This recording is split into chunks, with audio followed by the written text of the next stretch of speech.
encourage people to go to this resource, share this resource widely for the folks that that you deal with that could really benefit from this. Then, this is the November meeting of the Children's Mental Health Network. And each November, I ask people that attend this meeting to tell me and my office what you want to learn more about next year. So this is your opportunity to do that. Here is the Poll Everywhere information, and Kim Ethan will have that in the chat, the link to it. The question will be up throughout the meeting, and now it is launched. So please just go into that link and share with us what you want to learn more about in children's mental health in 2024. I think we have a lot of new people to this meeting today, so I'll just quickly explain that we have 4 of these meetings in the course of a year. And in each of these meetings, we dig into a topic, and you are the ones who tell me what topics you want to explore.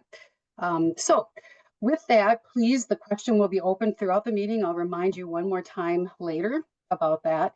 And now, without further ado, I really want to dig into the topic of the day, infant and early childhood mental health consultation. Should have silenced my phone.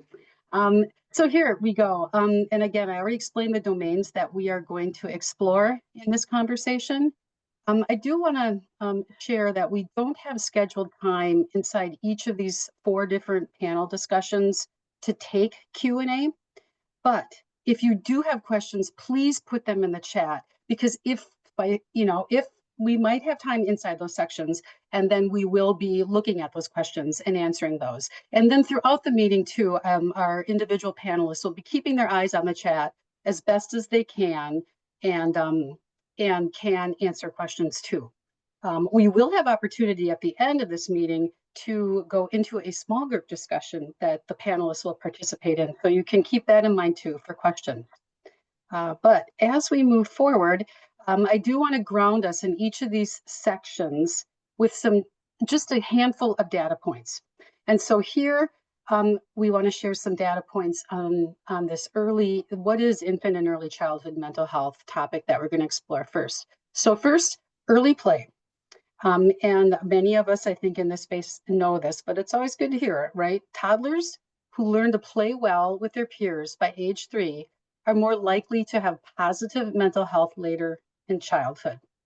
Early play helps build those very, very important skills needed to form healthy relationships. Here we see the importance of early social emotional skills in very early life.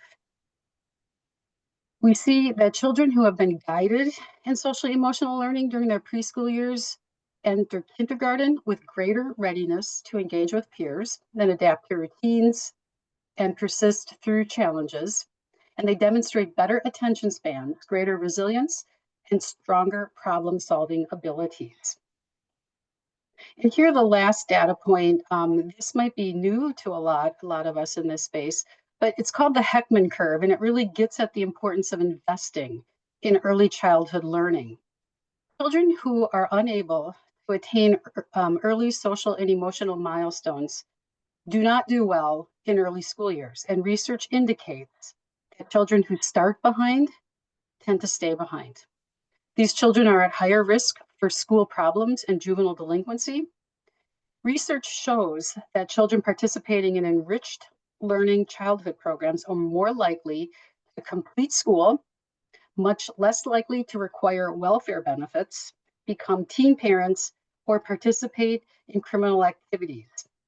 So kind of some startling finding here in this Heckman curve. And I will say that if you are signed up on our distribution list for this Children's Mental Health Network meeting, you'll get these slides. And we will have them posted on our website too. And I'll tell everybody how to find those later. So let's hear from our first amazing panelists. So here is who we are going to hear from. We have Lana Skylar Nanide, who is the Executive Director of the Wisconsin Alliance of Infant and Mental Health. Dawn Nixon, who's a licensed psychologist and infant and early childhood mental health consultant with Valley Birch. And then Gretchen Hulitz, infant and early childhood mental health consultation manager at Children's Wisconsin's Craig Ubuki Center for Mental and behavioral health. So I want to welcome our first group of panelists here, and I want to start with Lana. I've got a few slides up here that Lana is going to walk us through. And Lana, the big question is, what is infant and early childhood mental health? Thank you, Karen. Thank you for everybody who is attending this meeting. This is so exciting and so important. The data are very clear. So I just want to begin with just affirming and confirming that generally, we know this lifelong mental health begins with infant mental health, has origins in the first couple of years. And next slide, I just wanted you to see the formal definition. This is from the National Center on Infants, Toddlers, and Families, 0 to 3. And infant mental health is defined as social and emotional well-being.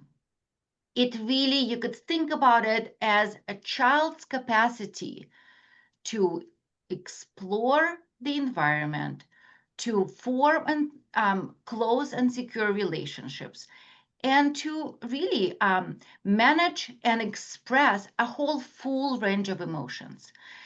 We say infant mental health, infant and early childhood mental health, but really we can think about it as infant parent mental health because parents are so important in the development of mental health.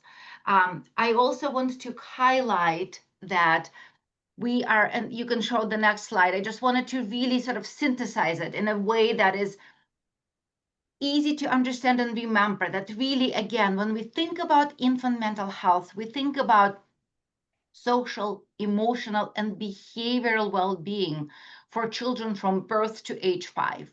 We say infant because we want to overemphasize these first 1,000 days, this first year of life, because that's when the development is just happens so quickly.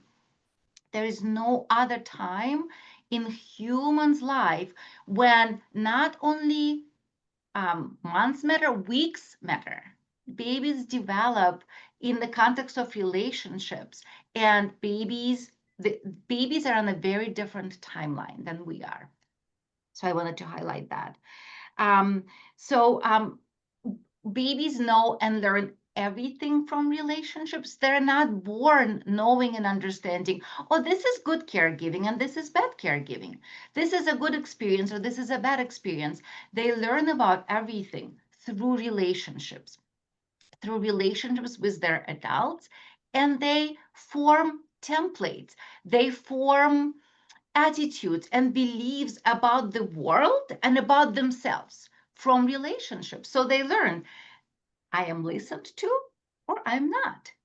What I choose to do is valued or it isn't. How I express my emotions is accepted or it isn't. I'm allowed to explore and I'm not.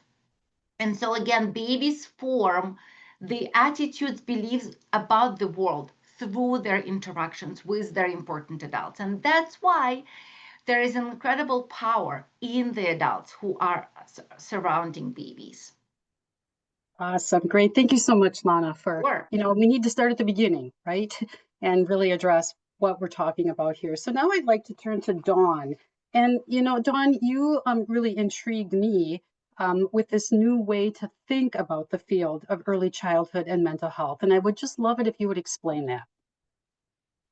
So something that we're seeing more and more of coming into the field, not just of early childhood, but also organizational psychology, our healthcare systems, is this newer understanding of the way in which our bodies are continuously searching for safety. We are hearing more and more a phrase of felt safety. So this huge sea change transitioning from a very old school focus in our world of early childhood and also on our educational systems, from behavioral management, from a system of rewards and punishment, to a newer understanding of the way our nervous systems experience or don't experience an overall sense of felt safety. So when felt safety is present, we're connected to our brains, to our bodies, and to others. And for young children, this is the only place, actually for any of us, this is the only place learning can take place. So, known as the polyvagal theory, this has increased our understanding of how our nervous systems constantly read within our body over 200 times a minute, reading outside in the environment, and reading in the relational space between us. Where are the cues of safety? And for young children, kind of as Lana was referring to, the number one cue of safety is physical proximity to a consistently warm, nurturing adult. So all of this has led us to an increased focus on relational health. And more than ever, we attend to how is the adult doing? How is the caregiver doing? An adult's dysregulated nervous system can't provide that co-regulation to a child. So in effect, a child can only be as calm as the adult who holds them. Great. Thank you, Dawn.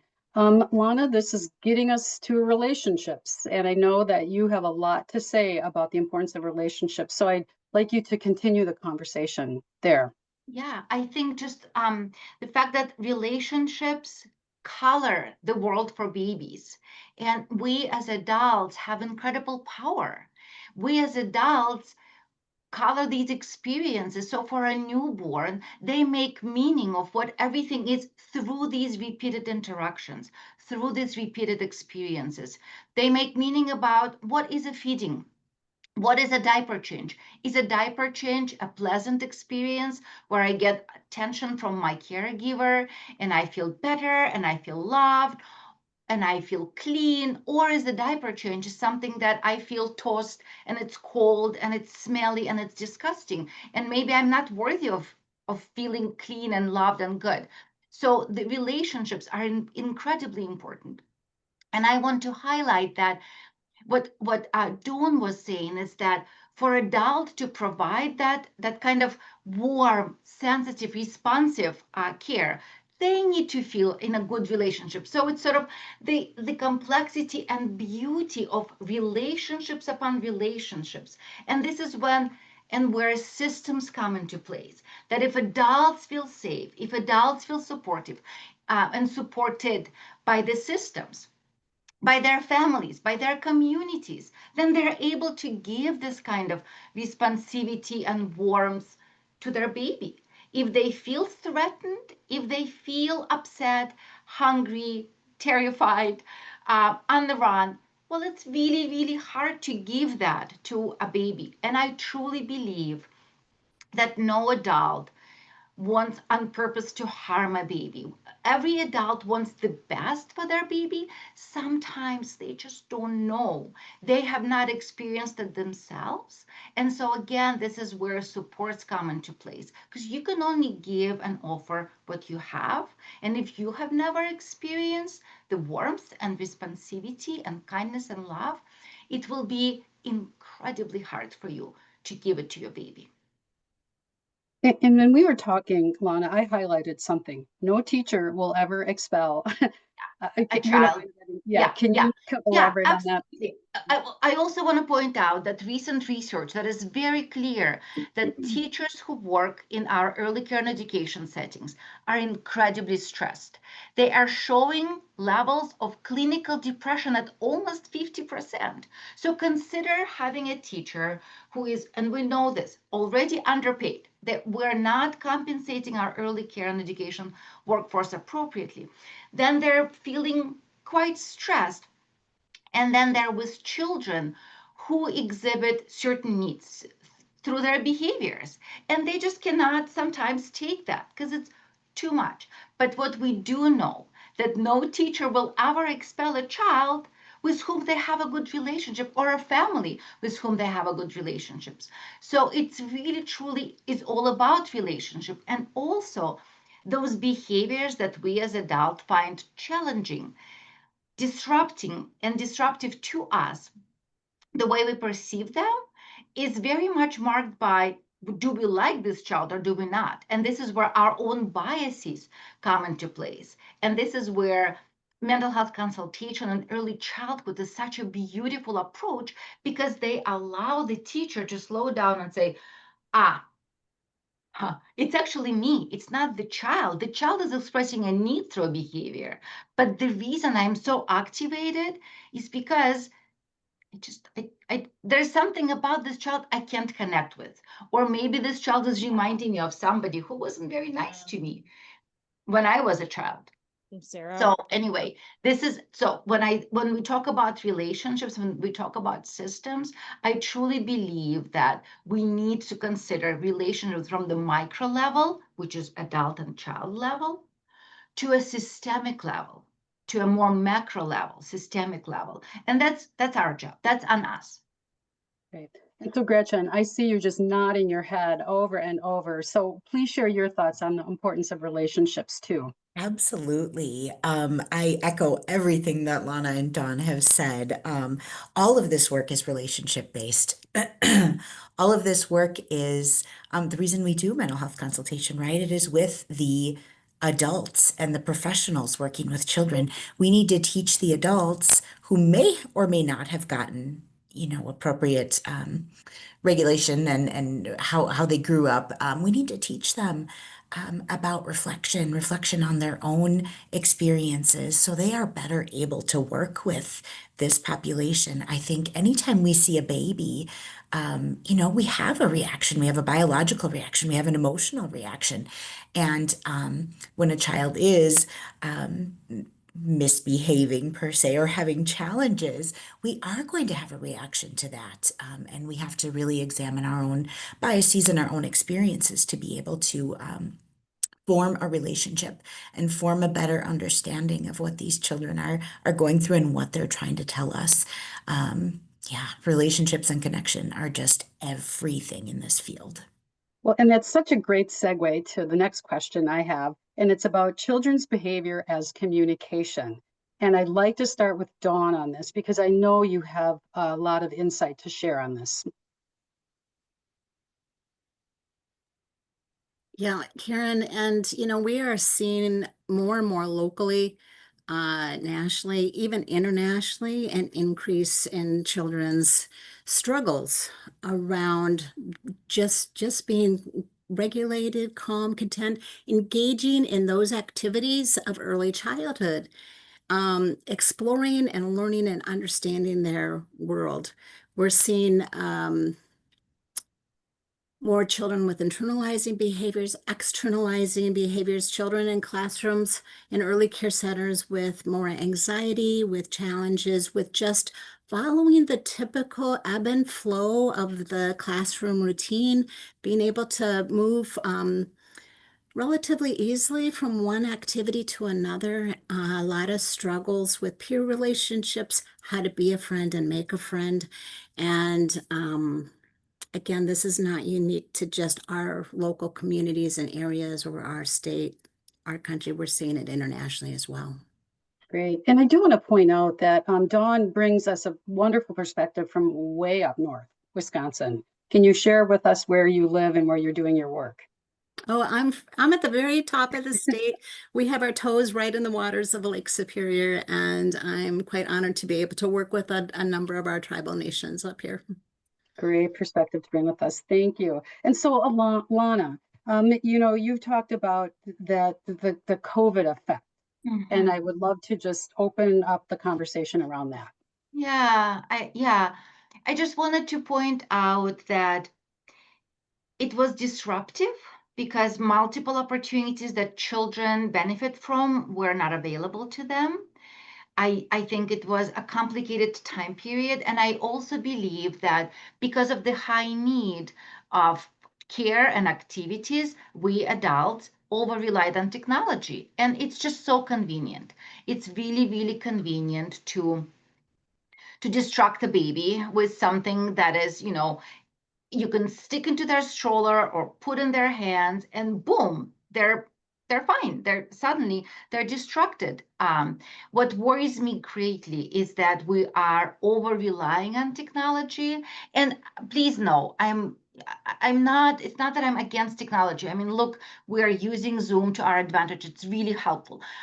if I didn't have my phone, I wouldn't get out of my office. Like, I have no directional capacity. So I'm not saying technology is horrible, but I'm saying that what I'm noticing more and more is that it interrupts relationships, especially when it comes to babies.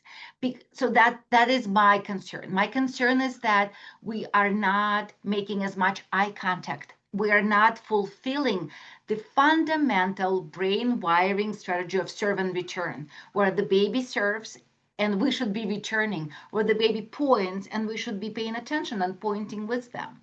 And so what I'm saying is that sometimes it's inevitable. You are on the airplane, you are somewhere where you have limited options. Yes, please use something that will allow your child who might be distressed some sort of technology. But if this is the only strategy the child knows to calm down, it will not work in group settings. It will not work in a childcare setting. It will not work in school. And so it is really, again, on us, adults and caregivers, to offer children skills, to model for them how they can regulate, what are the appropriate ways to calm down, and also, as Dawn pointed it out, to co-regulate with them. They're born, they don't know how to do that yet. They have some reflexes, but they borrow ours. We provide this holding space for them. And again, if a teacher is dysregulated and depressed and tired, it's very, very hard to help a child who primarily knows how to regulate with an iPad to regulate in the classroom. Excellent point. And Gretchen, again, you bring this perspective of a system and wait lists. And so I would love you to share some of your thoughts on that and the realities that you're seeing. The realities that we're seeing at Children's, and I doubt it's different across the nation and maybe even internationally. We are seeing an increase of waitlisted children, 0 to 5, waiting for mental health services. And I would say, there's hundreds of children waiting for services, and there's such a limited amount of mental health therapists and professionals who are trained to work with this age group, the 0 to 5 age group, which is a struggle. I think many of us go to grad school and learn how to become therapists, but we learn about quote unquote normal child development, but we don't learn much about how to treat the 0 to 5 children. So we really need people to do more of that work. We see struggles, younger and younger children, when we're thinking about, and I know my leader is on this call, and she's really leading the children's health system and suicide screenings. Well, we only go to a certain age for suicide screenings, and we know we're seeing, suicidal ideation in even younger and younger children as well, and just a huge struggle around the system with how much work we have to do in this age range as well. And the realization that when we are doing therapy or consultation with these 0 to 5 children is that it's like having 3 clients in one, right? We're attending to the child, we're attending to the parent, and we're attending to that relationship between the two of them. Productivity expectations and things we have to do to be sustainable, which is understandable, but also the reality of there is a lot of work to do in this field, and it's hard, and we have our own reactions, and also not some areas don't have the ability to set aside time to have reflective supervision and reflective practice. And the systems perspective is we're working on changing systems, but as we all know, cultural change and systems change is a big lift, and we need everybody's help to do this work. Right. And so I think that will bring us in the last couple of minutes we have in this section to really dig more into systems. So big system, you're there with children's, and you've talked about how there is an understanding. You're happy about that in your system anyway, of the importance of infant mental health. Is there anything else you would like to add to that?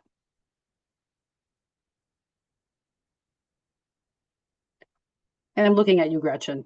You're shaking your head. So no, you probably said it, right? Yeah. If I might add just Okay. one quick thing is that Gretchen said is exactly right. Very young children needing support, more and more children, more anxiety, more worries. But I also want to point out that we will not, I don't think we will ever have enough therapists for every child who needs a therapist.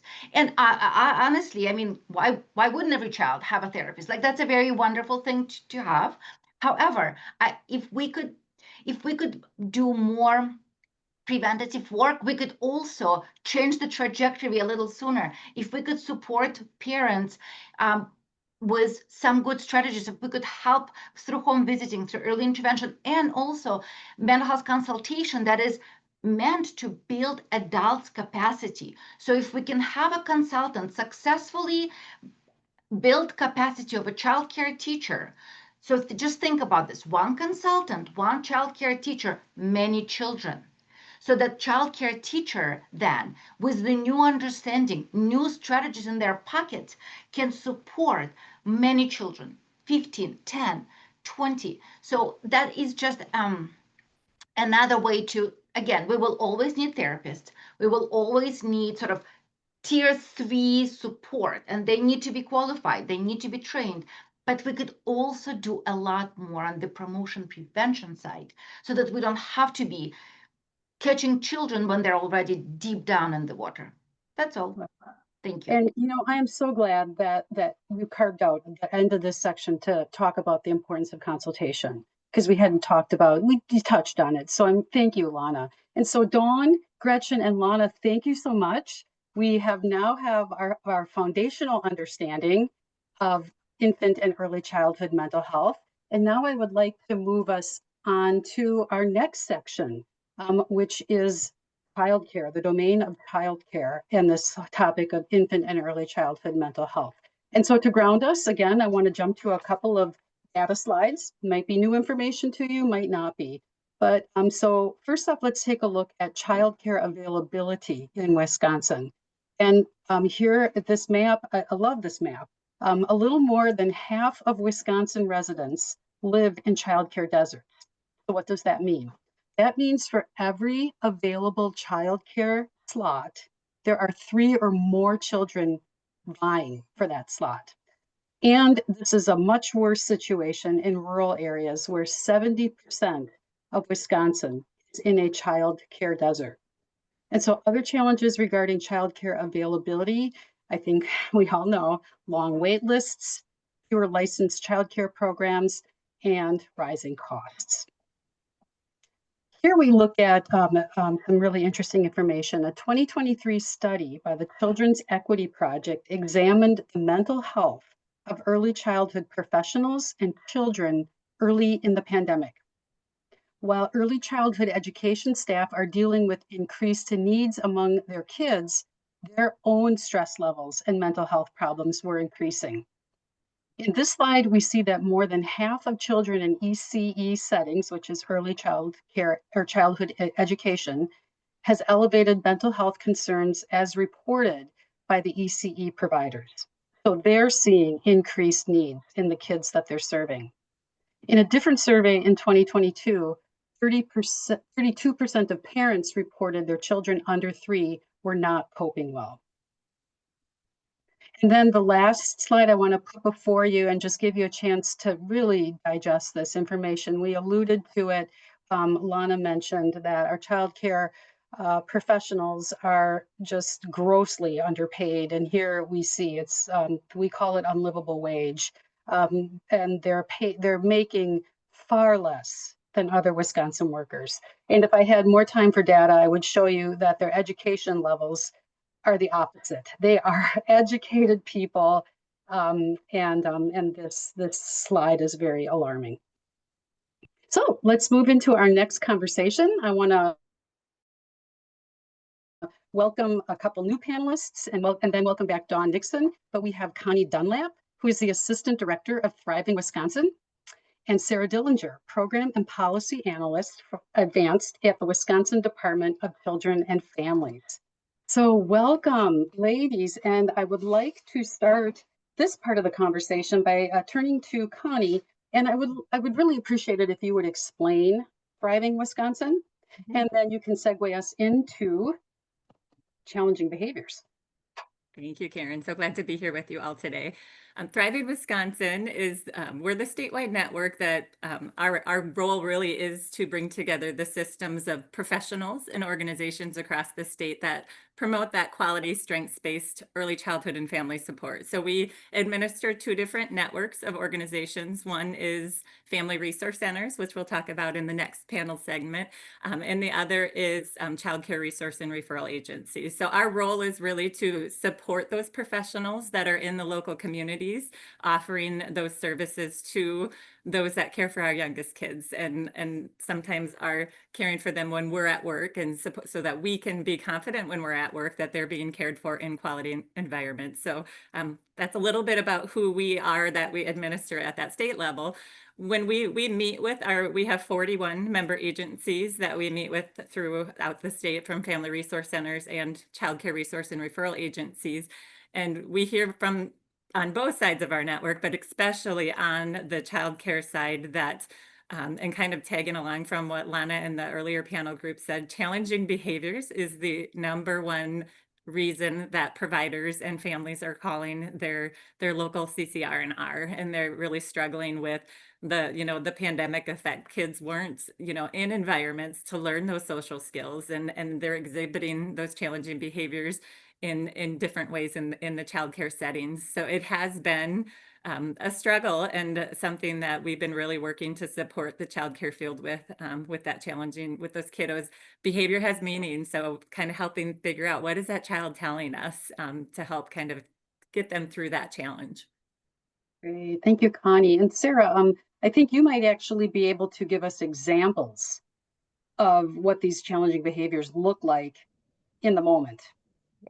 So I work for the Department of Children and Families in the Bureau of Young Star, and I really have had the privilege in being able to talk to childcare providers, talk to directors, talk to coaches, and really see what's happening within Wisconsin. So what teachers and directors are reporting is really increase in severe and persisting challenging behavior. So some examples are tantrums, and I've heard not age appropriate tantrums. So a lot of times we think about toddlers, but older children having tantrums that last a very long time and have a hard time getting out of. They're seeing an increase in elopement, which is a child leaving a classroom, biting in older children. So again, above the age of what you would consider appropriate. Punching, hitting, and then a big increase in children physically hurting teachers.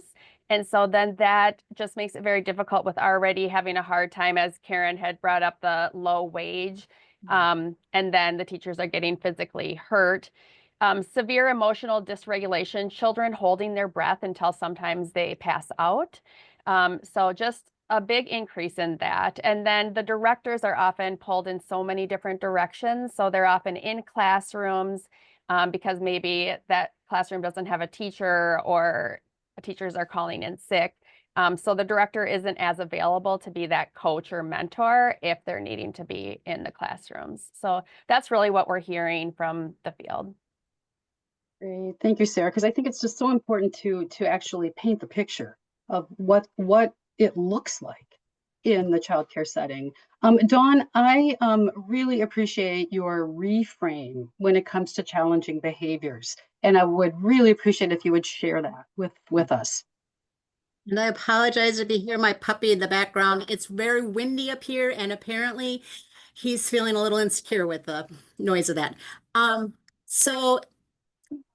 been colleagues of mine in different settings have been kind of exploring a reframe of language, because language is so important. And that phrase, challenging behaviors, that we've all used for kind of like forever, describes what we feel like. Oh my gosh, this situation with this child, and Sarah, what you described resonates so much with me.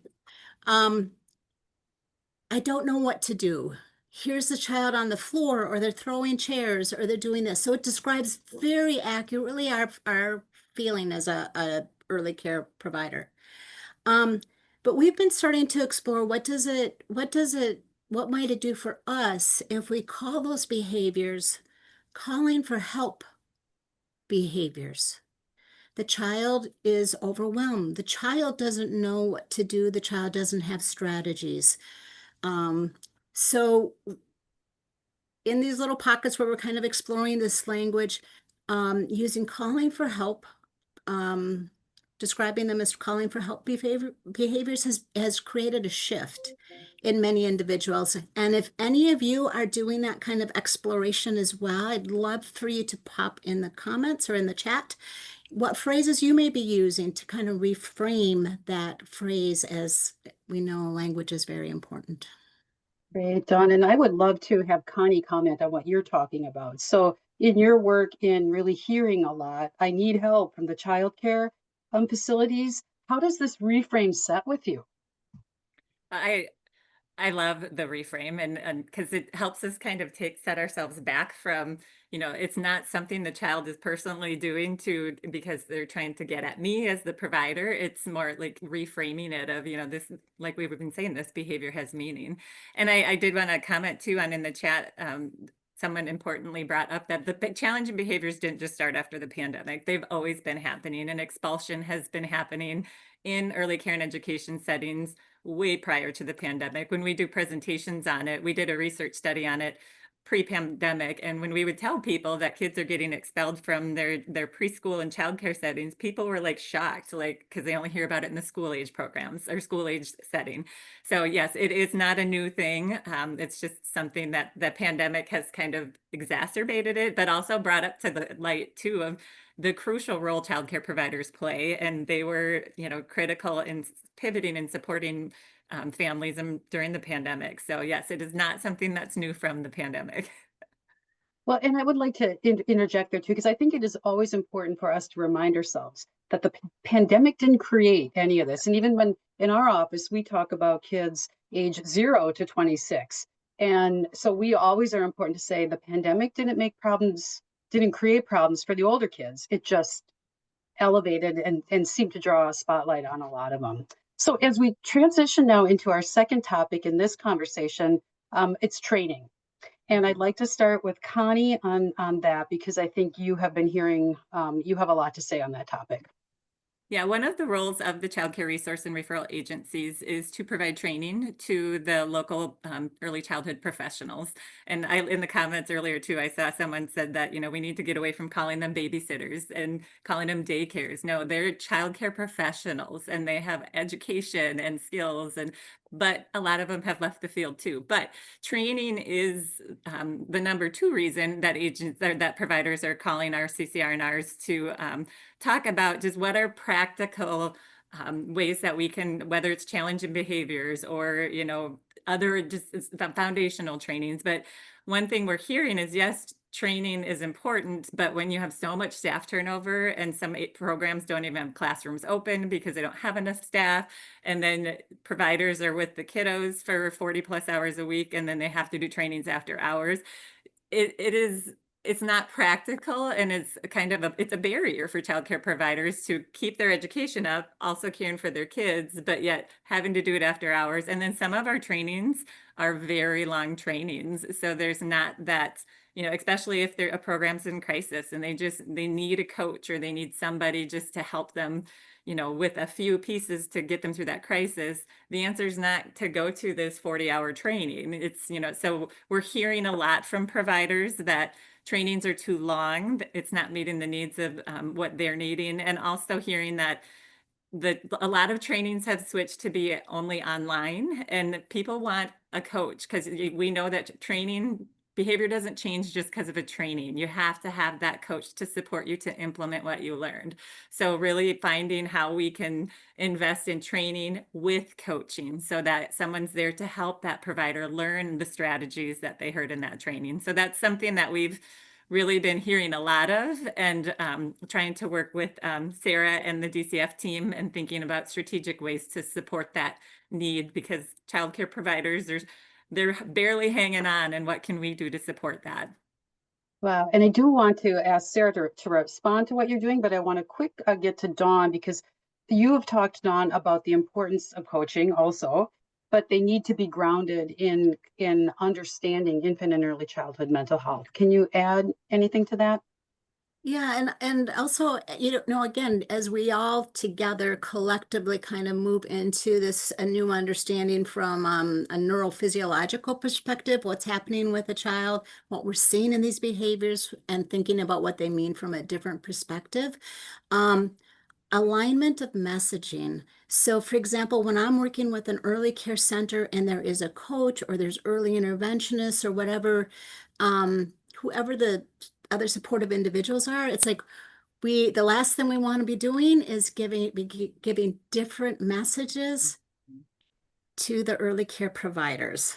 So they don't need Dawn coming in and saying one thing and Nancy coming in and saying another thing. So again, this alignment of messaging, I think is one of the things that can occur when we expand this understanding of infant and early childhood mental health. Great. Thank you, Dawn. And Sarah, from the DCF perspective and all the conversations you've had with childcare facilities, what do you have to on this topic of training? So I have two quotes that really have just stuck with me from talking to childcare providers. And one provider said to me, "There's so much training. I know there's so much training." And then she just kind of paused and she said, "But they're not the right ones." And then the second provider said to me, "I have two children in my classroom with autism and I just can't find any trainings. Should I just Google it?" And so those two just really stuck with me. And now we do have a really great autism training available in the state of Wisconsin, but I just carry those with me as we continue this work. And also, I wanted to talk about just earlier when we talked about the adult being so stressed in the classroom. It's the same as a child. So if the adult is so stressed and then we send them to a 40-hour training, they aren't going to learn what they need to learn because they are so stressed and their nervous system just isn't able to learn that. So I think that we need to focus first on, meeting their needs and making sure that the adults are well so that they can take care of the children, that they can learn these strategies. When I was a young star coach, I was in so many classrooms where I knew the teachers um, knew child development and they had so much training and they had all these strategies, but when they were really stressed, they just couldn't access them. And that's just the way our brains work. So training is so important, but our providers and our caregivers, they need to be able to access that. They both physically and mentally, they need to be able to access that. And I also think like in the moment. So, access to professional development or coaching or support in the moment when things are happening is so important. Great, thank you. So now let's talk about childcare working with families. And Connie, let's start with you on that. Yeah, childcare providers, sometimes that's the only support some families have, because that's like their person that they see in the morning, the person they see in the afternoon when they pick up their kiddos, and they often kind of have to be the be all end all to families, and it's a lot for a provider to have on their shoulders. So helping providers know what other resources are out there, and not sending families or providers to Google, because we know that not everything on the internet is true or the best practice. So helping make sure that we know, help providers know what resources are in your communities for families. So it's not all on their shoulders. They are an amazing resource for those families, but they're also there to care for the kids. And so really thinking about, how do you help them know what's available so they don't feel like they have to be it, but also families are so busy too. So it's really hard right now for families and childcare providers we have family engagement as a popular term of how are providers doing family engagement and supporting families, and families are busy, providers are overworked and underpaid. So how do we kind of help support that so that there's other services out there so it's not all falling on that childcare provider shoulders? And do you have any examples, and maybe you do or don't, but of centers that are doing family engagement and the types of things that they're doing? Yes, we do. So when we talk on the family side in a little bit, we'll talk about Yeah. family resource centers, but we have several childcare agencies that partner with the local family resource center they'll come in and do an evidence-based parenting workshop for the families and parents in their program, or they'll be partnering to share with families, hey, we have this local family resource center in our community, and here's the services they have coming up, or sharing that in their newsletters they send out. So really finding a local family resource center. Our UW Extension partners some often offer parent education supports too. So not every community has a family resource center. So if there isn't one, you know, finding out who else in your community could be that support. But yes, sharing and referring back and forth to each other, but also working with bringing parent educators into their childcare program to support helping parents learn strategies and parent education work. Great. And thank you for keeping me honest to our agenda. We are going to talk about families in the next section. So thank you for that. And folks on this meeting, we will dig more into families. Don't you worry about that. Sarah, anything jump into your mind about the relationship between the providers and families from maybe a licensing standpoint or whatever? So the first thing that I wanted to mention is go back to what Lana said, that children very rarely get expelled if the provider has a relationship with the family and a good relationship with the child. So one thing that we heard during feedback is that the staff turnover is so high that there's just not a chance to build those relationships. So parents often, we know that relationships also take time. So if you have a teacher in your classroom that is only there for a month or two, it's just very hard for them to build that relationship. So then more children are getting expelled. One other thing that I wanted to go back quickly just to training, because I forgot to say it and I feel like it's important, that one of the things with training too is that new staff, oftentimes for programs to stay open, they need those teachers to get in the classroom right away. So orientation is kind of going to the side and not being given the attention that it deserves and the training that the new staff deserves. So I just wanted to say that again, since I forgot about that. Well, and I would like to jump in, and because I'm looking at the clock here, and I know Yes, Dawn I has some know. important stuff to share with us about what the environment looks like. But I want to give you opportunity to talk about expulsions. Anything that you would have learned or want to address. So the Department of Children and Families has started to collect data around suspension and expulsion. And I want to just be clear that there is nothing finalized. We're still looking through data. We're still collecting data, analyzing data. But really what we're seeing in Wisconsin is everything that we've just talked about. So as you may know or you may not know, 250 children get expelled per day in the United States, and that does not include suspensions. When we talk about suspension and expulsion, we mean removing a child either temporarily or permanently from an early learning setting. And then what we also know is that really suspension and expulsion is a symptom. So it's a symptom of everything that we just talked about. So extreme stress and in our workforce, underpaid, undersupported, all of those things result in suspension expulsion. So what we also heard in Wisconsin is that that family provider relationship is very difficult when teachers are constantly leaving. Also, when teachers and parents are both stressed, we also know that that's kind of a perfect storm, that a relationship cannot be built if everyone is stressed. And let's see, I'm just trying to think of what else we learned. Yes, that it is hard in Wisconsin. The directors are in classrooms and all of these things just increase suspension, expulsion. The other thing I wanted to mention is that we heard from some directors that teachers who are very stressed and maybe they have one child who is physically harming them, they have said, I will quit if you don't expel this child, or I cannot work in this classroom anymore, or they call in sick on the days that the child is there. So that's another barrier that we're seeing. Right. And I am definitely going to track with whatever DCF is doing in your expulsion studies and that. Yeah. And I will share that out with the OCMH newsletter. So folks on this call, if you're not subscribed to our newsletter, we'll have that link in the chat at break time. Dawn, let's wrap this session up by talking about the environment. And I think you have some slides to share with us. Yes, this is one of my when I partner with an early care center, this is one of the first places I go, which is looking at the early learning environment. We all have the experience when we walk into a space of it's like, oh, that feels good. And this is not a conscious thing. Our bodies just do this. Neuroception, again, scanning the environment. Or we walk into a space and we might feel a little, this isn't feeling okay for me. And when I was a preschool teacher many years ago, I would have probably had a classroom that was not dissimilar from this, and I would have gone home feeling very good that I was providing all the stimulation that children needed in their learning environment. But since that time, we have learned better about how to support every nervous system to think about neurodivergence.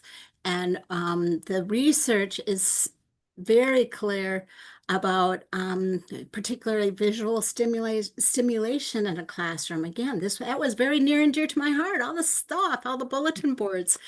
And but when the studies show, we take down a lot of the visual and children's attention and focus increases 25 to 35%. That's such a gift. And so now we're looking at classrooms that again, give children, give us as well as adults those cues of safety. This is this is a welcoming in, this is a snuggling in.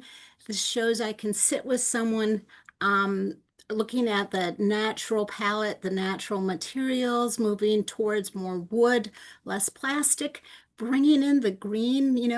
We didn't evolve in nature, we are nature. We're able to, I see green better than any other color. And certainly that home-like kind of atmosphere, and again, that definition of home is going to be very, very different. Our tribal early care centers will look very different than, other early care centers, and to bring in that cultural component. And so that in a nutshell, and again, low-hanging fruit, this is something that we can do right off the bat to help. It's a universal intervention, if you will, for all children in a classroom. Wow, and that's such a great place to end this peace. And we're feeling a sense of peace by looking at those pictures, and literally I felt it just by looking at those last pictures. So thank you, Connie, Dawn, and Sarah for this section. And now everybody, we're going to take a 5-minute break. Please be back at 11 a.m.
Thank you, Kim.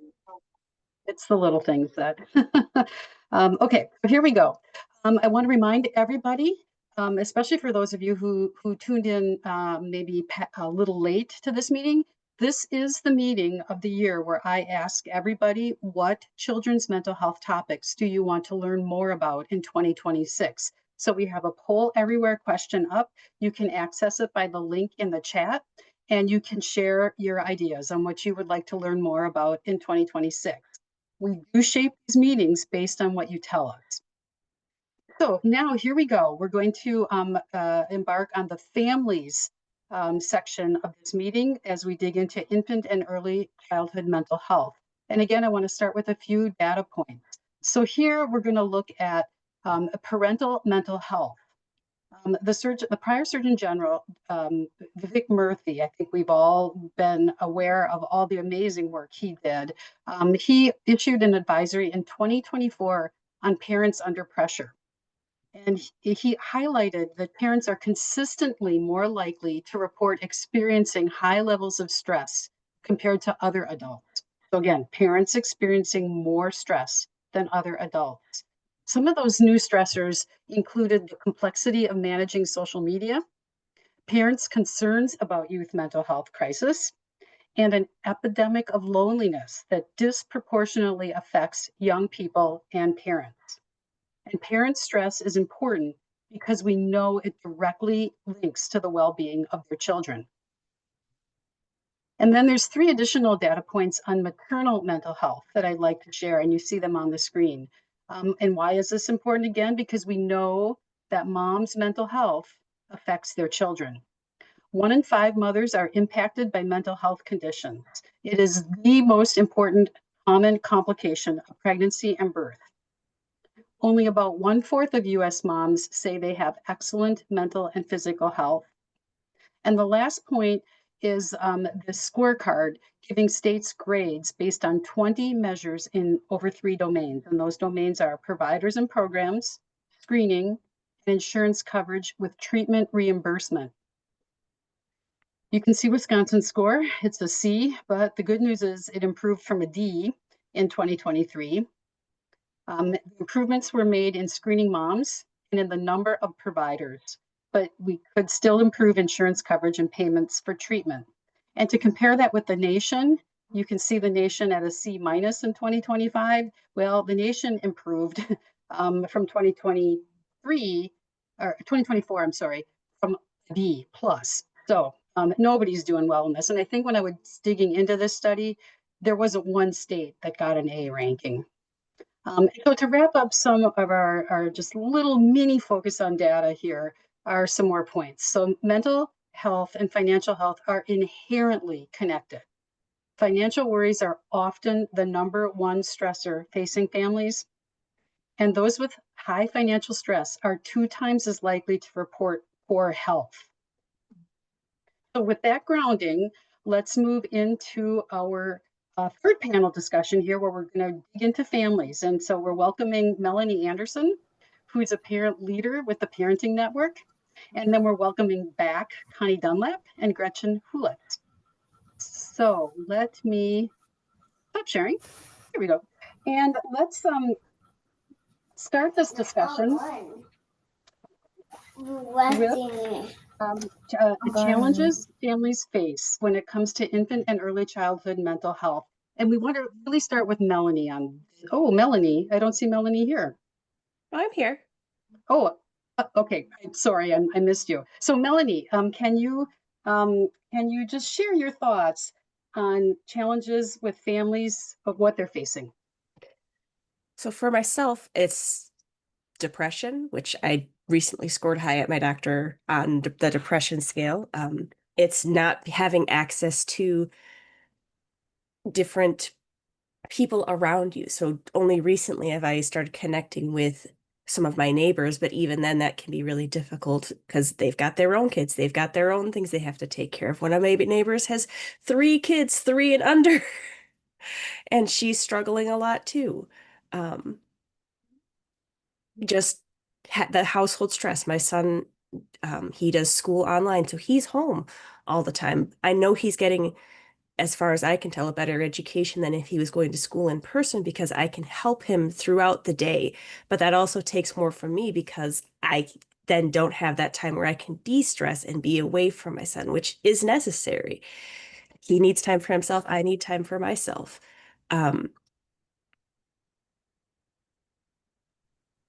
And just something that he is struggling with at this point is with school is English. He's a very smart kid, loves math, loves like history and other stuff, but English, he absolutely despises it. It's a struggle to get him to focus on just doing the things that are necessary. Even though I know he's still learning, it's harder. Great. Well, thank you, Melanie. And I think I want everybody to understand. So you're bringing the parent perspective here, but can you also explain a little bit about what you do with the Parenting Network? Sure. At the Parenting Network, I am a parent leader. So there are parent cafes, and at the table, there's a parent leader who helps guide and the conversation at the table. I tend to be happiest at the table with the parents who tend to be problematic because it tends to be the parents that don't want to interact. And I'm like, what do you have to say? I know you have some important things that you're going through. Like, tell me about it. Lay it on me. And I enjoy that because that's what I've experienced is that wanting to be quiet because I'm going through a bunch of things and not wanting to put that burden on someone else when really if I share that, someone else can feel like, oh, I'm not the only one. I'm not the only one going through this. Maybe we can talk, and even if we don't come up with any ideas, oh, I'm not alone in this problem. And Excellent. all of Thank those you. Yeah. conversations are based in the protective factors. Oh, awesome. And thank you for, so you bring not only your own perspective, but that of other parents and families that you're dealing with. I think you touched on, and I know we touched on it in the earlier conversations, dysregulated parents. And Mhm. Gretchen, I know you have some things to say about that, and then we'll come back to Melanie for her perspective on what you're going to share. Absolutely. Melanie, first of all, thank you for sharing. I love that you get right in there with parents. I think part of what you're doing is really destigmatizing mental health. We all have mental health stuff, and it doesn't help if we don't talk about it. So I really appreciate that work that you're doing. I think I mentioned earlier that this work, this infant early childhood mental work, is generational work. There is not, I think Winnicott said it, no such thing as a baby by themselves. There's always a baby and someone. And as we mentioned before, that co-regulation occurs. A baby cannot regulate by themselves. They have to learn through their primary caregiver or, attentive caregivers, warm caregivers. Um, we, and when a parent is not regulated, we have to address that in order for their child to be the healthiest they can be. So what a lovely, gentle approach to come in and say, hey, let's think a little bit about how maybe your depression or your anxiety, affects how you talk to your baby or look at your baby or have that reciprocal interaction with your baby. But nothing we do in this field can be done without caregivers and families. It is so important. And all of the time, it includes addressing parental mental health because that is such an important piece of what we do. And Melanie, any thoughts based on what Gretchen said and what you see in your own life and the lives of other parents in terms of regulation? Regulation is really hard. As I said, I'm struggling with depression, and I do have a therapist. I haven't seen her for a month because she's getting certified, and that's been a struggle because I'm used to seeing her weekly. So now I'm not having that support that I've had. With the parents around me not having, for example, my neighbor, I know she doesn't have a therapist at all. Her and I talk, and her and I just vent together. And even just yesterday, we started talking, and her husband came home and she was worried about talking about that in front of her husband. And instead, I went, well, we can still vent and stuff, but we can talk about the things that are bothering him at work that are bothering you, because then he can join in the conversation too. And that's what we did.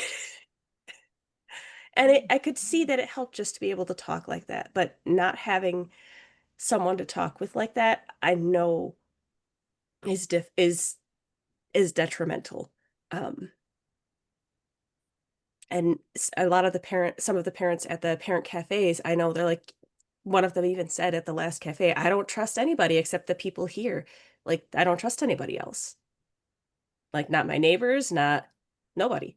And that's really hard. Like, one of the topics we were talking about at the last cafe was figuring out 3 to 5 trusted adults for a kid because that's very important for them. And one of the parents I talked with was like, yeah, no, we don't have that. And I'm like, well, how can we think of ways to do that? I know I don't have that yet, but I've got 2 now. And we're working on doing more, getting more so that he can have that connection that he needs. Because it doesn't mean that I have to like this person for them to be someone that I can trust him with. Liking it just doesn't matter. That's off to the side. One of the parents that I trust with him, I don't like, but I know that they care about him. I know that at the end of the day, what they're most concerned about is his well-being. So yes, I'm going to trust you with that person, even if I don't like you. Wow, this is such a great segue into the next question I have, Mhm. and it's social connections and isolation. Mhm. And I'd like to turn to Connie first to see to for your comments on that, what you're seeing in the field. Yeah, thank you. And thank you, Melanie, for sharing your story. Yeah, the research you shared, Karen, from the Surgeon General report, 65% of parents feel like they're lonely. And of single parents, that increases to 77%.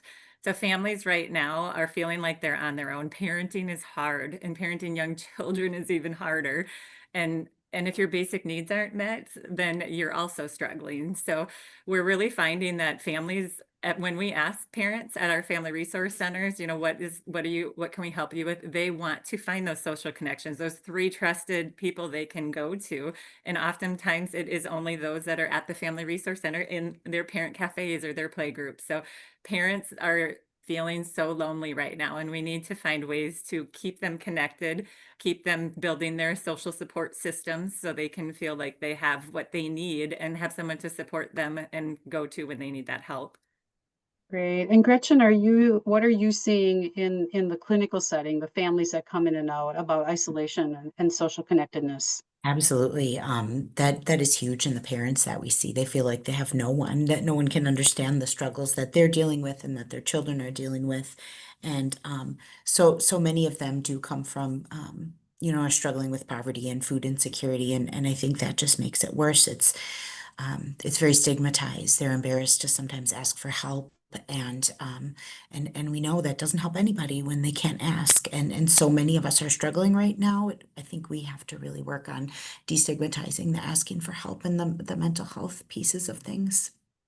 Great. And so Melanie, based on what Connie and Gretchen have said, does anything else come into your thoughts about this topic of isolation and connections? A lot of parents become isolated because if they're the parent that's staying home with the kids, even if their kids go to public school, they're still the one that's there with the kids all day. And it's become this expectation of parents that they have to be around their kids all the time. My son went outside and played in our yard in our apartment building, and I got a complaint from my landlord. Hey, your kid's outside by himself. That's not okay. And I'm like, I can see him outside the window. He's fine. But they didn't care because as parents, we're supposed to be around our kids all the time in the eyes of the public.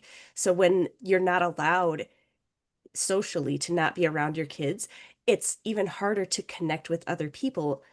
Even if you go to a park, you might end up meeting someone really nice, but will you ever see them again? I think Wow, what a perspective. That's amazing. Thank you, Melanie. Mhm. Um, so let's talk now. I have a new question for Gretchen. So you talked about this work is intergenerational. Can Mhm. you explain a little bit of your thoughts on that? Absolutely. So, yeah, I think Lana mentioned earlier that parents are really trying to do their best. They love their children, and we have to believe that, and I definitely believe that. And we also understand that if the parents haven't gotten healthy relationship building and they don't have that healthy connection to anyone, they don't know. They don't know how to share that. They don't know how to provide that for their children. Most parents want to do that, and they want to have better childhoods or better experiences for their children than they had growing up. So it just, as I said before, it's essential to do the work with the caregivers as well, whoever that caregiver may be. We need them to feel secure and understood, and we need their mental health and their physical health, all of the above, to be well in order to provide that for their children. So, as I could say a million times over, this work is always in the context of the grown-ups. We have to help the grown-ups to help the babies and the children. And so that's just a perfect way to get into this whole topic of adults taking care of themselves. So Connie, your thoughts on that? Yeah, we get so into this rhythm of constantly just caring for our kids, we forget that we have to care for ourselves too. And if you don't have a regulated adult, you can't help regulate your child. So self-care is so important. but not everyone knows how to do that and what strategies to use to do that. So, and if you were never taught it when you yourself were a child by your parents, or you didn't see your parents taking care of themselves, you don't know how to do that. So yeah, you have to meet your own needs to be a good parent, to be a good citizen, to be a good adult, and to be good to yourself. So yeah, we really need to help parents think about caring for themselves, and how can we do that, and what does that look like? Great. Melanie, what have you learned along these lines that help yourself? And then what do you share with the other parents that you speak with in the cafe situations? So I happen to have a friend who does work with young kids in um with mental health, and I talk with her quite a bit online just to hang out, but also sometimes I'll end up talking about things that are going on with my son or things that are going on with me. Um and we'll just chat, like not in a working capacity, but like talk about what's going on and venting. And as far as my therapy goes, I've talked about how my therapist isn't with me at this point in time. But what we decided before she went to go do her certification is that during the hour that I would normally have my therapy, I need to take that hour for myself and do what I would be doing in therapy. So working on my rap plan, journaling, meditating, whatever I need would have been doing during therapy with her, I need to do that and keep doing that. And so far, except for this Monday, because stuff happened, I've kept up with it. And I'm proud of myself for that because it's been at least 4 or 5 weeks. So missing one out of all of those, I'm proud of myself for that. And what I tell my son while I'm doing those things is that in order for me to be the best me that I can be for you, I need to take care of myself. And by taking care of myself, I'm trying to show you that it's important for you to also take care of yourself. Wow, I see lots of hearts flying. Yeah, that's just beautiful. And it's so helpful to hear these real examples of Hmm. the hour. I still take that hour. And thank goodness your therapist told you that, because you probably would have felt guilty otherwise. Exactly, I would have. I tend to feel guilty even still taking that hour, but I'm like, no, this is my homework. This is what I'm supposed to be doing. And by doing this, I'm showing how important it is. I'm doing the physical work. Some other things I do is I use a few different apps. One is called A Kinder World, and you are able to decorate in it. They've got a little inbox where you can look at nice messages and send nice messages anonymously. And it's just relaxing to be able to do that one. Another one I use is Habitica because I really struggle with getting things done. So it gamifies life for me. Like, yay, you did this thing. Hooray. Have a fun noise. And they're both free. I don't plug things that are not free. No, thank you. Oh, Nobody wow. can afford to spend money. Well, and Melanie, if you have any of those things that when you're not, participating in this panel, if you want to put in the chat, I'm sure Of people would course. appreciate that. Yeah. Gretchen, what about you? What are your people telling parents to do about this self-care Mhm. importance? Yep, absolutely. So, a lot of the things we do, I want to speak to the therapy side and the consultation side, right? And also, I know that our leader of Triple P is on here as well, and I do a lot of consultation with them on how to care for parents. So, of course, we talk about self-care and how self-care doesn't just mean a bubble bath or this and that and the other thing. There are so many ways to explore different ways to care for yourself. And I love Melanie's example of I'm going to take this hour and do what I need to do so I can be at my best. Um, I think in therapy settings, I think we offer a lot of times a parent session where we can discuss and we can talk about the parent's well-being, and then we can come back the next week or later in the week and do the dyadic session. That's part of infant early childhood work. I think in the consultation role, when we're working with professionals and parents, we try to do as much reflective practice as we can. And a lot of people can be put off by reflective practice because it feels very therapeutic. It's not therapeutic, um, but it feels very therapeutic. So we really encourage providers to do reflective practice and that kind of thing. And also just the connections, like we were talking about isolation and feeling lonely, just having someone to connect with, as Melanie was saying, other parents. We really try to get people who are those couple, a handful of people that you can really trust and talk to and vent and be safe with. So yeah, different ways to do it in different settings. Great, thank you. So I'd like to wrap up this section by talking about some resources. And so, Lana, I know that WeAIM has some new wonderful resources. If you could just give us a little the videos, and then I'll play one. It's 90 seconds. I think we'd all enjoy seeing it. Absolutely. We've been thinking about this need to connect and highlight the early years and also offer a little bit of strategies, a little bit of a new lens.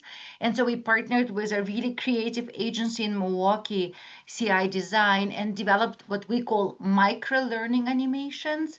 So they're each just 90 seconds. We have 6 that range from just some foundational concepts like attachment and attunement to something that's a little bit more practical, like tantrums, and taking a pause, taking a little breath before we respond to something that's bothering us. And so all of these have been fully translated into Spanish. So people and professionals who work with Spanish speaking populations can have a link, and we can share that is completely in Spanish. What we'll show today, because this meeting is in English, we'll show one of the videos, again, 90 seconds, which is about how much time I think busy people have these days, to just highlight a strategy and shift the perspective a little bit. Thank you, Karen. Okay, so with that, here we go. Tantrums. Whether you can see them coming from a mile away or they appear to strike out of nowhere, tantrums happen to everyone at some point. In fact, they are much more normal than many caregivers have been led to believe. Tantrums can feel like an unwarranted crisis or even an abrupt end to what was otherwise a good moment. When emotions are heightened for both the child and the adult, it can be easy for caregivers to feel like a behavior is something being directed at them, rather than something that their child is desperately trying to communicate to them. But for babies and young children, tantrums are much more than a sudden meltdown or emotional outburst. Because their language and critical thinking skills are still being developed, tantrums are often the only way babies and young children can express strong emotions or communicate their needs, whether they're feeling overstimulated, overwhelmed, or dealing with disappointment. Learning to interpret your child's behavior as a form of communication will help you recognize the needs they're communicating sooner, so you can respond to those needs more calmly, and maybe even before things escalate. We can all agree it feels good when we feel seen, heard, and understood. This is true for babies, young children, and adults alike. Learn more at weaim.org. Great. So hopefully that gives you a little taste. We are pushing up against time here. That's okay. Connie, I just wanted you to share a little bit more about Family Resource Centers. Thank you. Yeah, I threw in the chat a link to a page on our website where you can find more information, but Family Resource Centers are community-based agencies throughout Wisconsin that offer free services to families, and they're for all families, regardless of, and they don't ask questions, anybody can come. So they do parenting education. Many of them have concrete supports that they are able to help families get connected with, connecting them with resources in the community. Melanie's Parent Cafe she's talking about, those are at a Family Resource Center in the Milwaukee Racine area. So definitely would love for you guys to check them out on the website and find one near you, because that will help build those social connections for you. Great. And so, ladies, thank you so much for this wonderful conversation on families. Now we're going to wrap up our different domains with Dr. Cheryl Paley. She's the medical director of primary care and mental behavioral health at Children's Wisconsin. And we're going to have a conversation about what is the pediatrician's role in all this. So welcome, Dr. Paley. And could you just start us off by answering that question? Thank you for having me here. It's always great to hear all of this.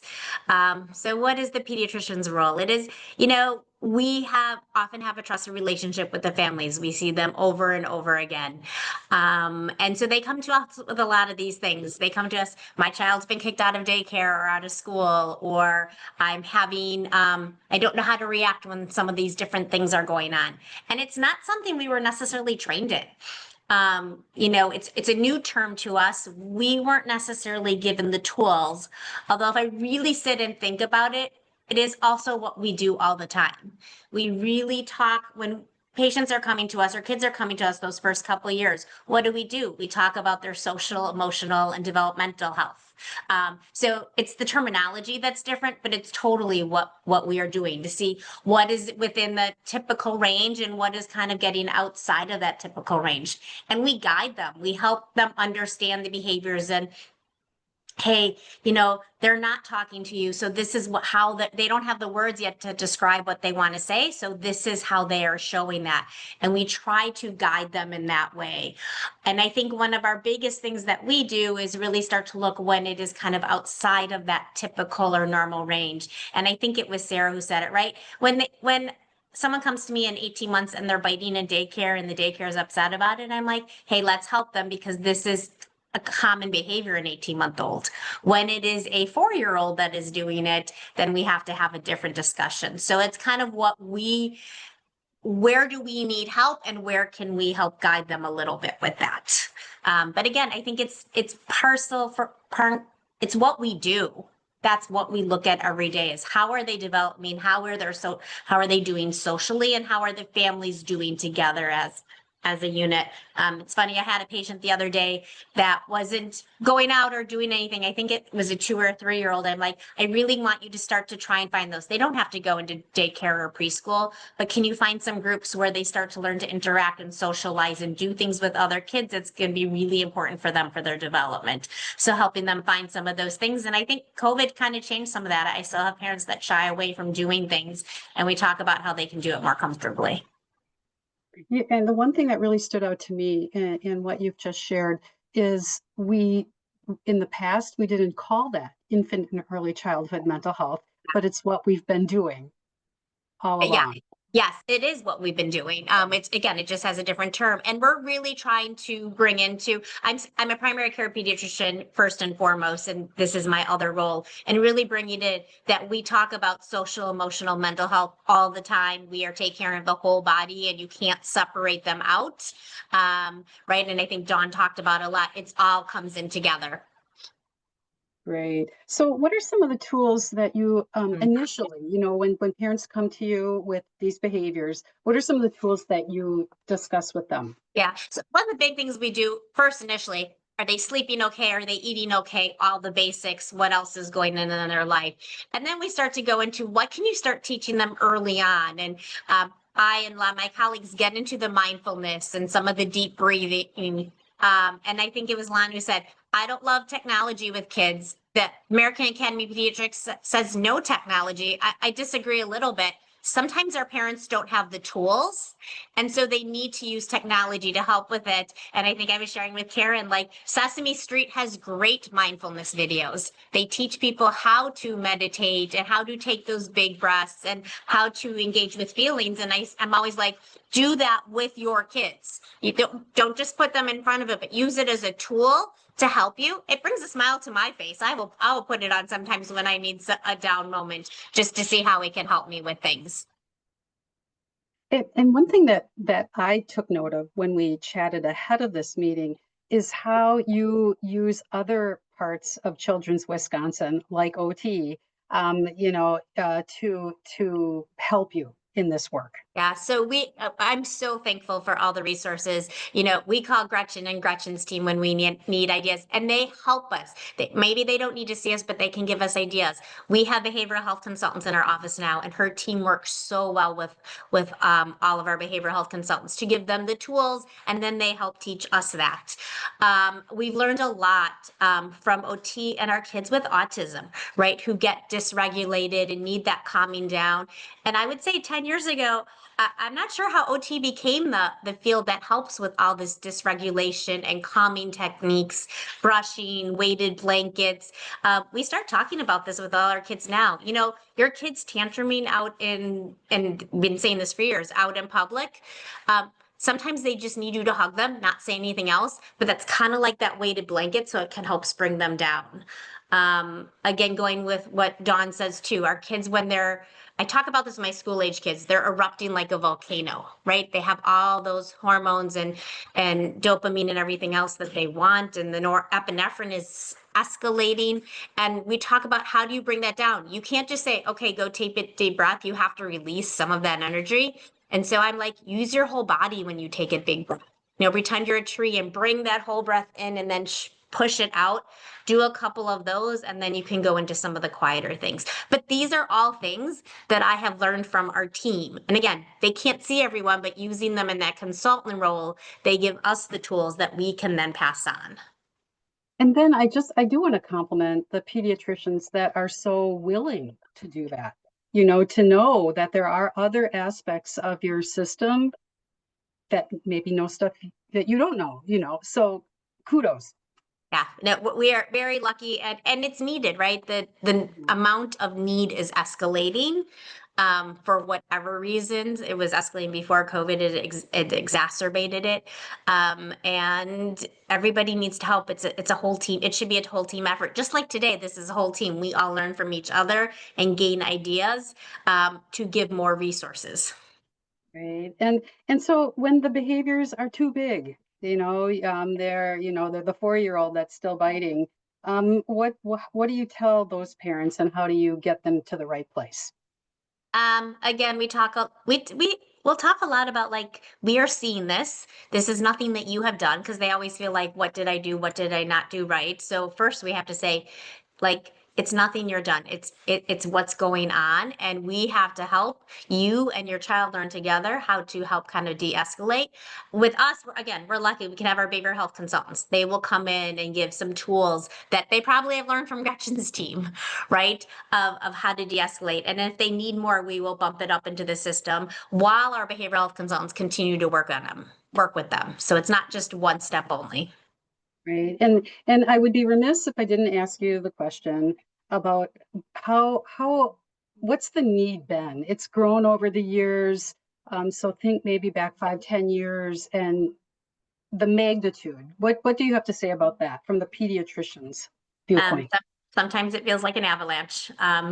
We have many conversations just this past month. October is always a hard month with mental health needs. About what we do now is mental health, mental and behavioral health, and not just physical health, right? Our job has turned more into that and guiding families along that way. The need is just growing and growing every day. Sometimes because I think people are also more accepting is part of the reason too. I had one child tell me the other day they were seeing a therapist because their sister was, and they just wanted to go too. So I think we're breaking down some of those doors and making it seem like, yes, everybody. I tell everybody who walks into my rooms, I wish my behavioral consultant could see everybody. We don't have the numbers, which is why we all have to do it together.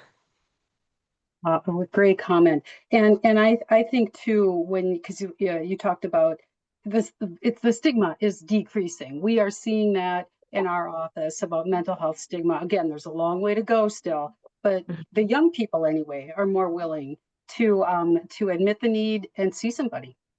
Yeah, no, it is definitely help. Sometimes and we have to, because there's a limited number of therapists, psychiatrists, psychologists, we also have to help everybody see you don't always need the specialist. Again, this is what we can all do together and how we're all learning together. We always say the right place at the right time for everybody. Right. And I think so that's a great place for us to stop this very brief discussion, but to talk about everybody's role in helping everybody. And again, don't go beyond what your skill set is. Get help when you need it, but we all have a role in making sure that folks are okay, right? We have this, one of my favorite stats is 40-second rule. If an adult can talk to a child for 40 seconds, you can change their day. I probably didn't say that exactly right, but it's just really important that we all can do that. So Dr. Paley, thank you so much. And now what I want to do is bring a slide back up here to tell you what we're going to do next. Okay, so now it's a time to get into a small group discussion with our presenters here. And so Kim, maybe let's do this for 15 minutes, the breakout rooms, if you can make that adjustment. Here are your options, and you will get to pick which room you want to go into. Childcare, we're going to have Connie Dunlap and Sarah Dillinger in that room. In the family section, we'll have Gretchen Hulitz and Melanie Anderson. And in our coaching and consultation room, we will have Lana, Skylar Nanid, and Dawn Nixon. So Kim is going to open up those breakout rooms now. Pick your room, go in with your questions. And if you don't, if you're having difficulty getting in a room, just stay in the main session and Kim and I will help you.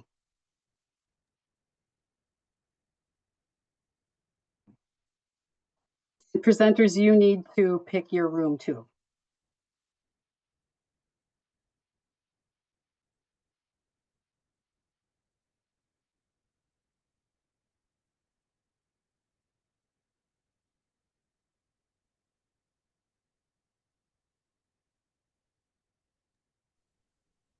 Karen, in case you didn't see in the chat, are you able to restate the leaders that are in each room, please? You bet, Thank absolutely. Childcare is Connie Dunlap and Sarah Dillinger. Families is Gretchen Hulitz and Melanie Anderson. And coaching and consultation is Lana Nanide and Dawn Nixon. Great, thank you. And if anybody needs help getting into a room, just unmute and let us know.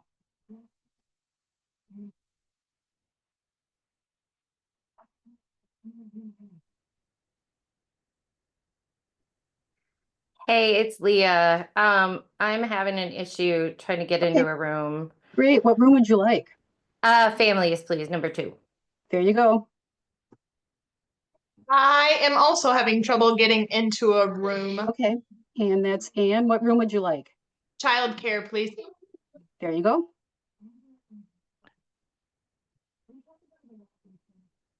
Hi, Karen. Can you hear me? I can. I'm also having issues getting into a room. I'd like to go into coaching and consultation, please. Great. And I cannot see who is speaking to me right now. Nikki. Or I think that's how my name appears on there.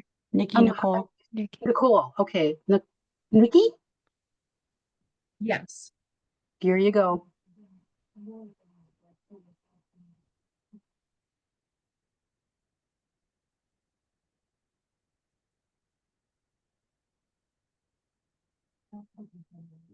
Kimberly, I see you there. Do you want to go into a room?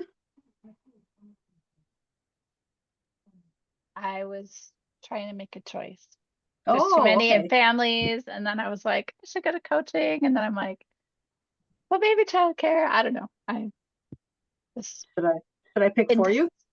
Yes, pick for me. Okay, here you go.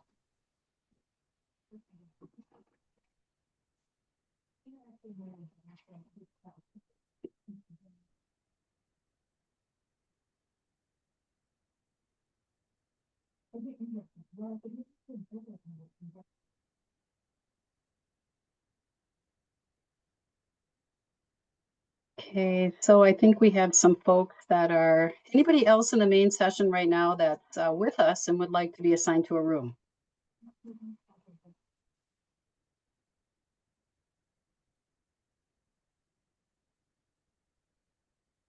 Okay.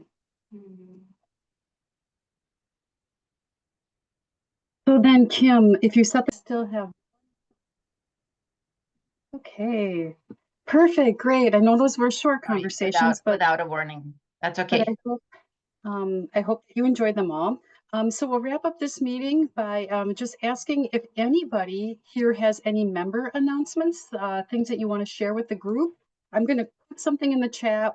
Someone from DHS reached out to me before the meeting and asked that I would share these 2 funding opportunities, so you can lay your eyes on those. And does anybody have anything they want to share with the group? You can raise your hand or you can unmute. Or put it in the chat.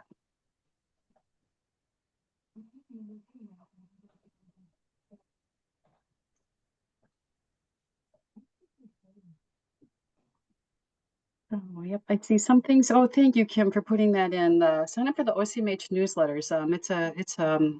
I mentioned that earlier, and it goes out. The next one goes out on Tuesday. So if you sign up, you will get the next one.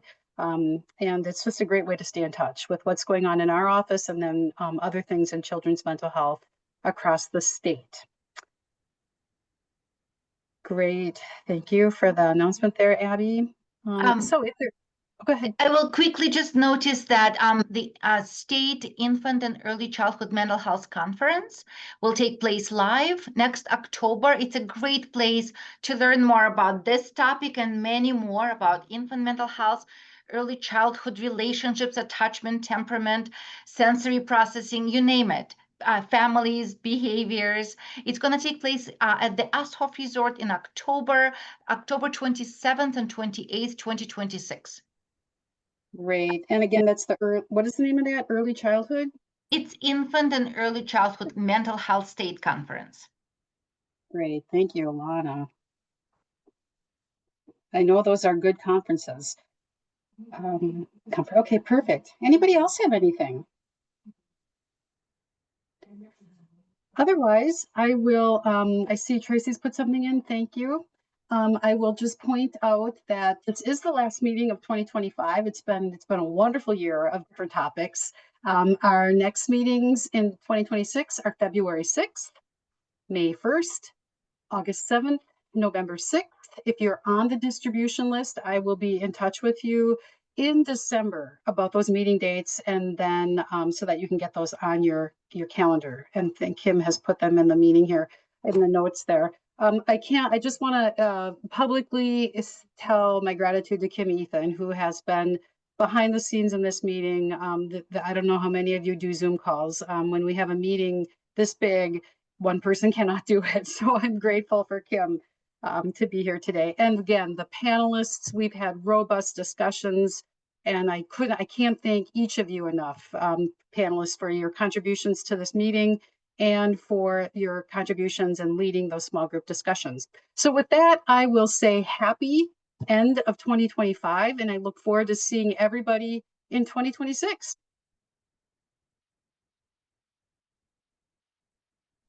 Bye, everybody. Thank you.